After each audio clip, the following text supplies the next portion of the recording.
Very good morning students. आज हम सीखने जा रहे हैं पाठ क्रमांक 7वां, जहाँ चाह वहाँ राह। इसका अर्थ है इच्छा होने पर मार्ग ज़रूर मिलता है। इस पाठ की लेखिका है अनुराधा मोहिनी।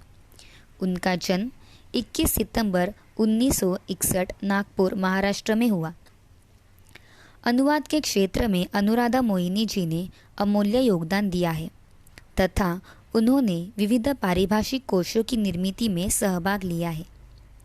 वैचारिक एवं ललित पुस्तकों का संपादन भी उन्होंने किया है। प्रस्तुत जहाँ चाह वहाँ राह कहानी में लेखिका ने संकल्प शक्ति और उसके समुचित क्रियान्वयन से असंभव काम को संभव करने की प्रेरणा दी है।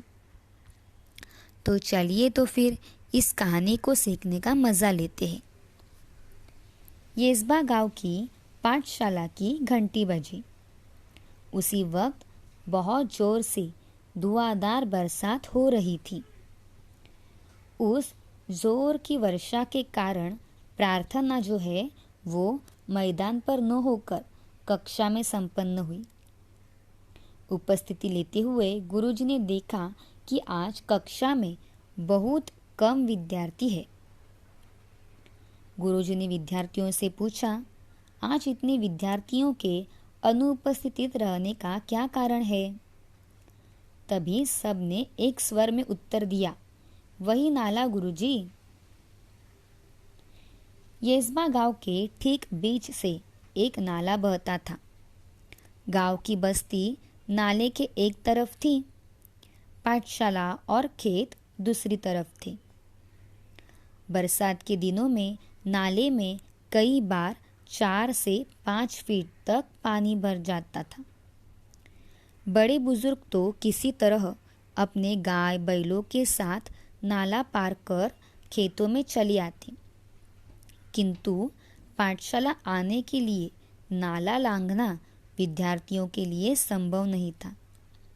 जब जब जोरों की बारिश होती, उस दिन कक्षा में विद्यार्थियों की उपस्थिति पर असर पड़ता। अनेक बार विद्यार्थी पूरे सप्ताह पाठशाला नहीं जा पाते। इसके चलते गांव में बरसात, नाले में भरा पानी, पाठशाला से छुट्टे येसबा गांव की यही कहानी। यह गीत गांव में प्रचलित हो गया था, यानी प्रसिद्ध हो गया था। तो क्या हुआ, एक येसबा नामक गांव था।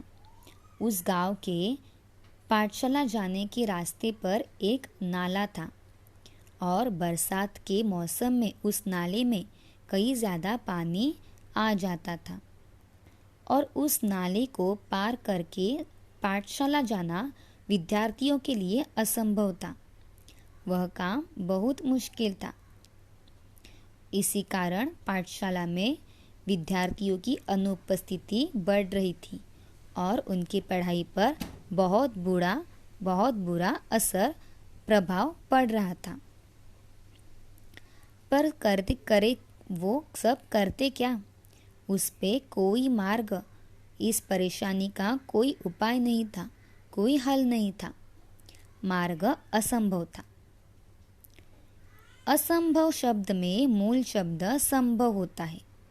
यही संभावना एक दिन एकाएक काम कर गई। एकाएक मतलब अचानक। हुआ यह कि उस दिन भारी वर्षा के कारण येसबा के अधिकांश विद्यार्थी पाठशाला नहीं जा पाए थे।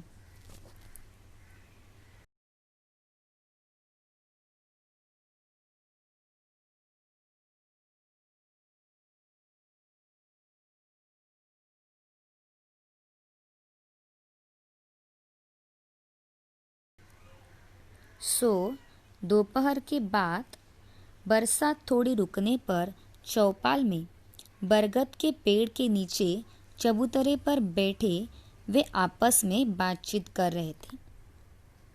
तो क्या हुआ, एक दिन फिर से बहुत ज़ोरों की बारिश होने लगी और गांव के अधिकांश ज़्यादा से ज़्यादा बच्चे, विद्यार्थी पाठशाला नहीं जा पाए थे। तो थोड़ी देर के बाद दोपहर में जब बारिश कम हुई तब सारे बच्चे, सारे विद्यार्थी एक बरगद के पेड़ के नीचे चबूतरे पे बैठे और आपस में बातचीत करने लगे।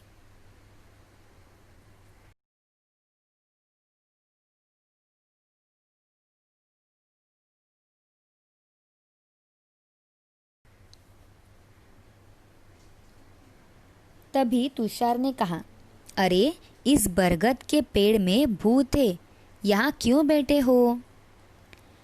जूही ने कहा कि भूत वूत सब कोरी कल्पना और बकवास है। क्या हम में से किसी ने भूत को देखा है? सब केवल मनगढ़ंत बातें हैं। यह कहकर जूही ने बात आगे बढ़ाई। उज्ज्वला ने परेशानी भरे स्वर में कहा कि आज एक और अनुपस्थिति लग गई मेरी। अब तक 14 अनुपस्थितियां हो चुकी है इस बरसात में।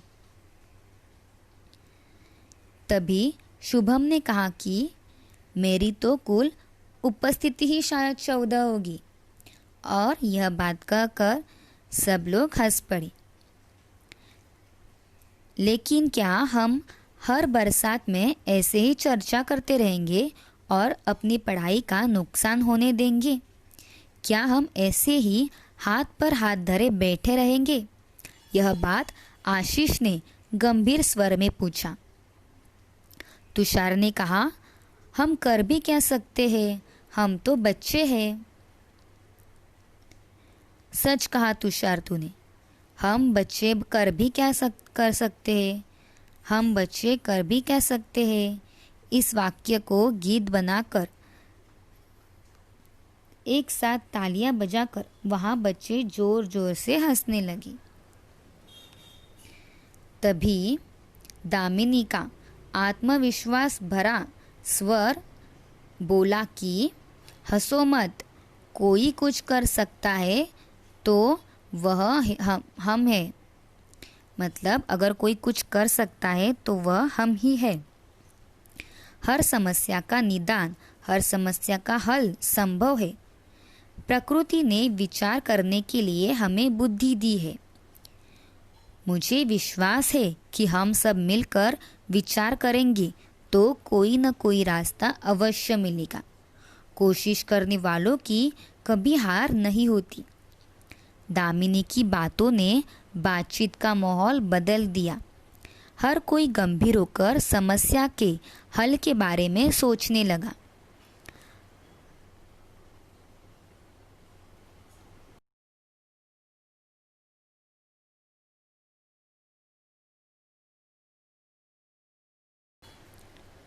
उसी वक्त आशीष ने कहा कि हल मिल गया, हम बरसात में भी पाठशाला जा सकते हैं। आशीष की आंखों में चमक था और स्वर में उत्साह था। सबने एक साथ पूछा, कैसे?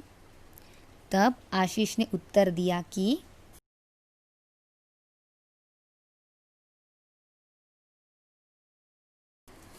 हम नाले पर पुल बनाएंगे।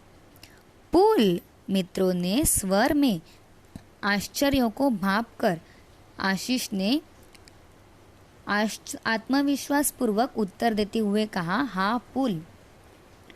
तो पुल ये शब्द सुनते ही सब लोग क्या हुए, आश्चर्यचकित हो गए। और आशीष ने भी बड़े ही आत्मविश्वास के साथ उत्तर देते हुए कहा कि हाँ तुमने ठीक सुना है, हम पुल ही बनाएंगे। विज्ञान की पुस्तक में हम सब ने पुल की जानकारी पढ़ी है। जब कभी शहर गए हैं, बड़े बड़े पुल भी देखे हैं। अंतर्जाल मतलब इंटरनेट, अंतर्जाल से हम जानकारी भी प्राप्त कर सकते हैं। गांव का नाला बहुत चौड़ा नहीं है, हमें लगभग 10 फीट का पुल बनाना होगा।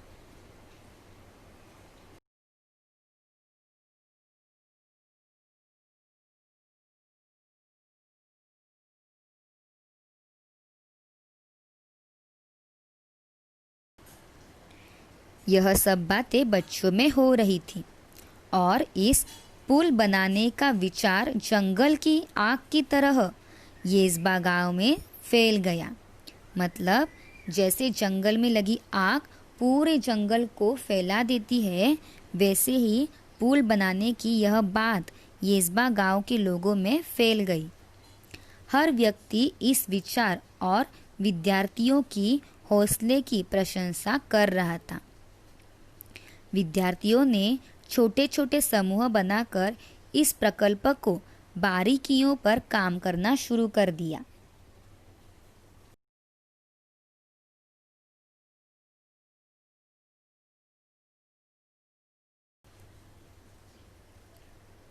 सामग्री की सूची बनाई। मतलब जो भी कुछ सामान इस पुल बनाने के लिए लगने वाले थे, उसकी उन्होंने लिस्ट बनाई। सामान खरीदने के लिए 20-20 रुपए सबने एकत्रित करना आरंभ किया। आरंभ करना यानी शुरुआत करना। अब तक पाठशाला के शिक्षक और गांव के लोग भी सहायता के लिए आगे आ चुके थे। देखते देखते सामग्री के लिए आवश्यक राशि जमा हो चुकी थी। राशि मतलब धन। अभी सामग्री के लिए धन, जो पुल वो बनाने वाले थे, वो पुल की सामग्री, सामान लाने के लिए जो धन, जो पैसे चाहिए थे, वह अभी बच्चों के पास इकट्ठा हुए थे। बुजुर्गों का अनुभव, युवाओं की शक्ति, विद्यार्थियों का उत्साह, सब साथ मिलकर काम कर रहे थे।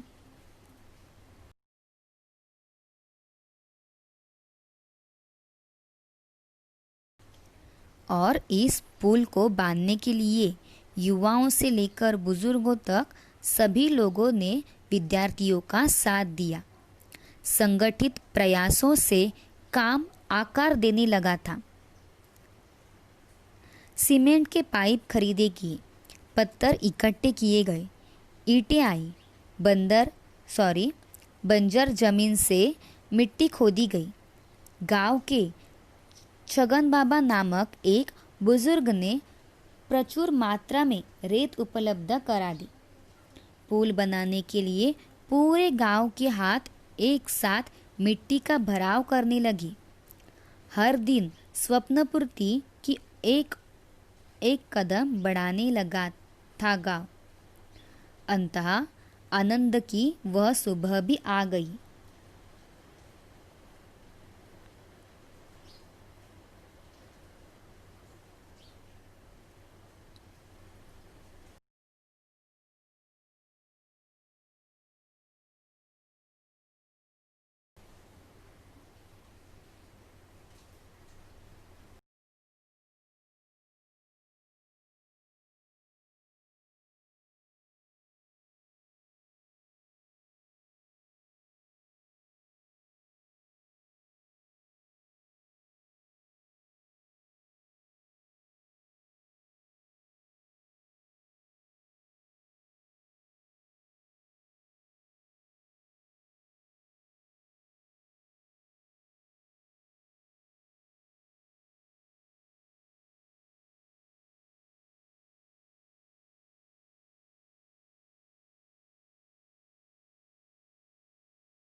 तो इस प्रकार सबकी श्रमदान, सबकी एकता और संगठन के साथ यह पुल तैयार हो गया और सबके परेशानी का हल मिल गया।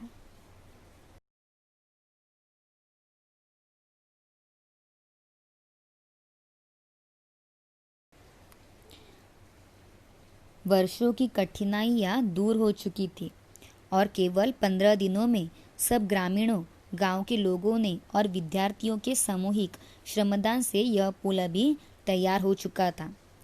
इस बरसात में भी नाले में पानी भरा था, पर विद्यार्थी